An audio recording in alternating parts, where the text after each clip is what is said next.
पुण्यातील विश्रांतवाडी परिसरातील विद्यार्थी वसतिगृहात जहाल नक्षलवादी हिडमाचं उदात्तीकरण करण्यात आल्यानं वाद निर्माण झाला। राज्याच्या समाज कल्याण विभागाकडून हे वसतिगृह चालवण्यात येतं। काही महिन्यांपूर्वी सुरक्षा दलांनी नक्षलवाद्यांविरोधात केलेल्या कारवाईत हिडमा मारला गेला होता। मात्र वसतिगृहात आयोजित सांस्कृतिक कार्यक्रमात हिडमाचं उदात्तीकरण करणारं गाण्याचं सादरीकरण करण्यात आलं। आदिवासी पेहराव केलेल्या विद्यार्थ्यांनी हे गाणं स्टेजवर सादर केलं। यातील बहुतांश विद्यार्थी हे गडचिरोलीचे आहेत।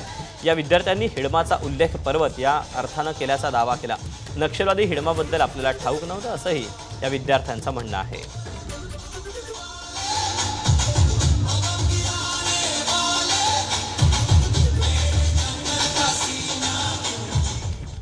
त्यामध्येच आम्ही 3 गाणे सिलेक्ट केले होते। एक होतं अंबरपरा तुंबरपरा आणि एक होतं आदिवासी जंगल रखवाला रे आणि तिसरा होता इडमा।